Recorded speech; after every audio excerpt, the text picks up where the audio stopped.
September brings us with Venus in Leo stationing direct and Jupiter in Taurus stationing retrograde, both at the beginning of the month. And towards the middle and the end of the month, we're going to have the sun entering Libra, and then we're going to have a full moon in Aries. Both of these events are going to be activating the Aries Libra nodes in your birth chart.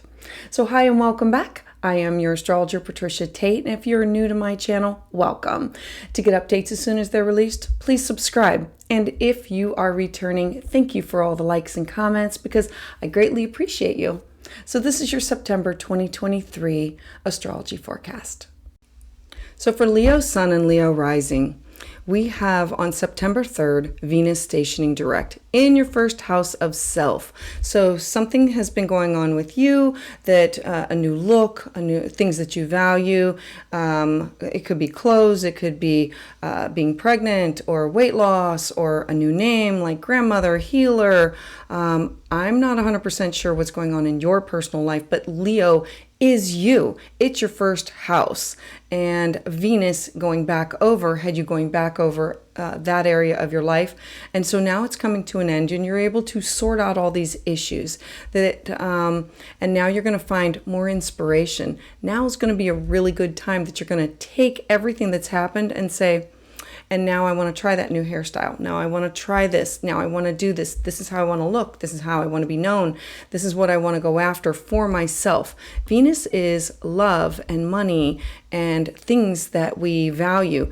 And it has something to do with your career, and it has something to do with close at home, the way that you communicate, neighbors, family. All of those things are what you're going to take into account when you are thinking about her going direct in your first house of self. And so you're going to have this more inspiration, more creativity, where you have felt that things have been lacking, and your energy is going to come back, and you're going to feel like it's starting to return. Then the very next day, we have on the 4th. On the 4th, Jupiter is going to be stationing retrograde. Now, this is in your house of career. Uranus is here, and look, the nodes have been here for the last year and a half, so you know it's been topsy-turvy with a focus on your career and your home, and now things are starting to settle down, but it's not 100%. So the nodes have shifted over into your 9th house and your 3rd house. And I have a whole separate video on that. I'm not going to go into a lot of detail about that, but knowing that the direction in which you're supposed to be going, it was on your career and now it's going to be on learning. So Jupiter is the gaseous planet that's it's the biggest one in the universe, and it can literally hold all of the planets together. It rules your 5th house of fun and children and creativity, and also your house of shared resources and your deep psychological connections that you have with other. And so Jupiter has Uranus, I'm going to back up. Uranus has taken this area and said, I'm going to quickly bring in people, places, and things, and I'm going to remove people, places, and things. So you will focus on this. Now with Jupiter, you have had this opportunity to say, I want to be connected to these people on a deeper level. And these things bring me joy. Children bring me joy.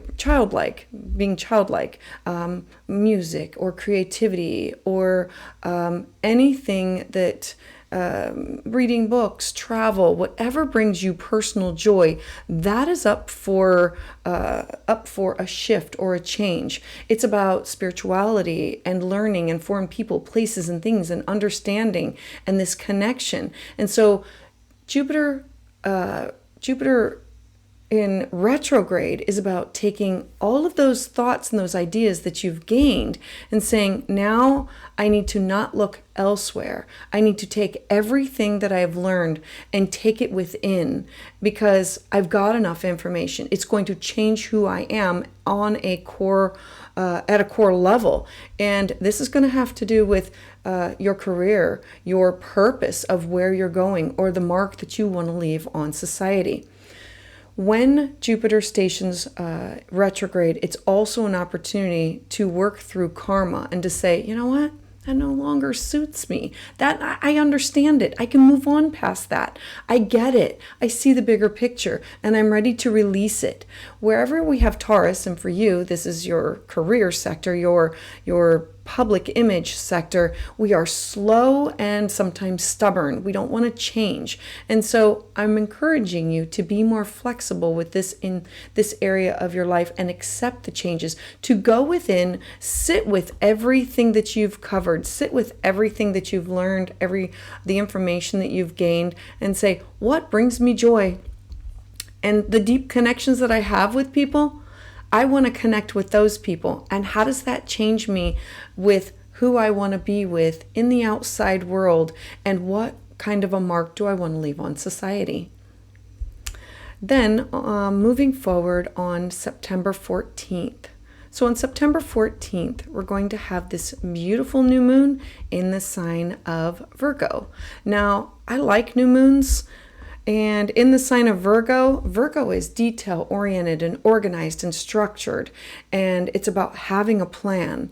And so remember, astrology is like your life unfolding, and so it's about doing things methodically and accepting things and working with them and learning and releasing. And so now we have your second house of you. It's your cash, your property, your self-worth, and it's in the sign of Virgo. The sun is you, and the sun is your ruler. It's Leo, and the moon represents your hidden side, where you want to go to retreat, where you go within to rest and recover.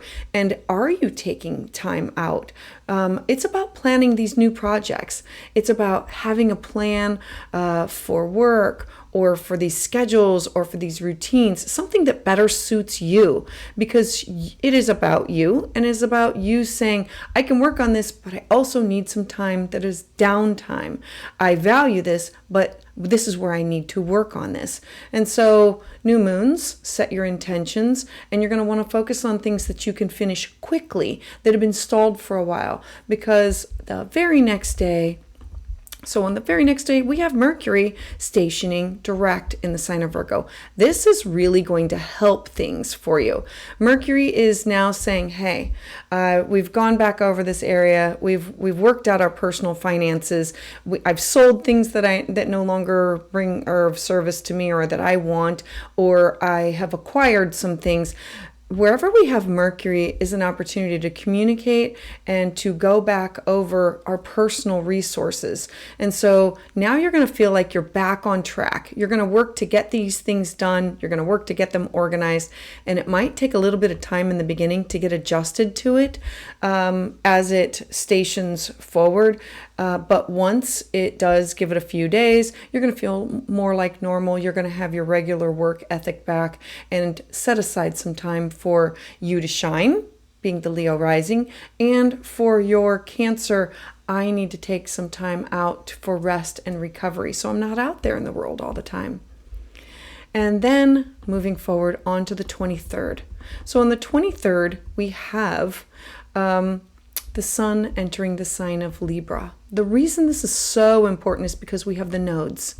This is the new axis part of your life that's going to be a focus of me, Aries, where you're supposed to be going, and we, the Libra, of how do I find this balance? How do I release? How do I let go? And so I have a separate video on that, but I wanted to let you know that the sun is going to be illuminating and starting to activate. Who am I? Who am I with this group? Who am I close to home? Who am I with how I communicate, how I travel, foreign people, places, things, spirituality, and classes and workshops, becoming a student and teaching. Who am I? How do I find this balance with partnership, or with fairness, or because it's about wanting to have this connection, but this balance. Remember that Libra is, we have Venus here. She is the ruler of, and so it's going to go back to you, your connection, how you look, how you act, who you're transforming into, and are you setting the boundaries correctly? Are you giving too much of yourself? Are you the one who is saying, I'm saying yes all the time? And you're going to have to remember that no is a complete sentence, and that you're going to have to start using that because you want to make more time to spend with others. You want to welcome new people into your social circle, and you need to restore the balance of your life in this area. You want peace, harmony, and you want to feel more, feel less defensive and feel less chaos, feel more calm, feel more peace.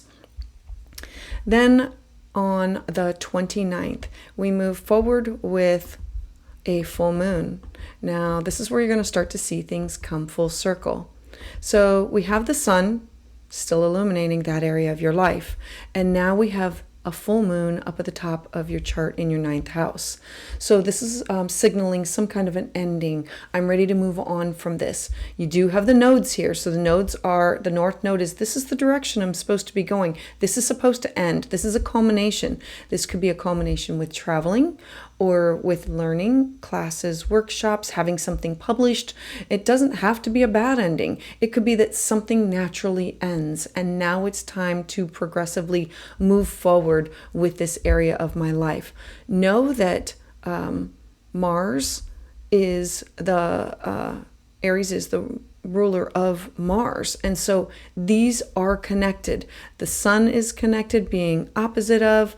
All of this area is going to be this concentration of how do I stay focused on what do I want, what do other people want of me, who I am, and who I am in connection with where I've traveled or what I've learned or what's gone on in my life. And so all of that, know that there's going to come an ending, and along with that will start fresh starts, new beginnings. So along with this, I want to remind you that whenever there's a full moon, it's about feeling passionate and feeling your emotions. But in the sign of Aries, this will have you having this drive of, I have to initiate this. I have to go along with this. My emotions are connected to it. So focus on what you are most invested in. Pay attention to use caution with short temper, and make sure that you keep yourself busy. So as always, I would love to hear about how this resonates with you in the comments below. And if you would like an individual reading, you can schedule at willowgracemystic.com. And to get updates as soon as they're released, please subscribe.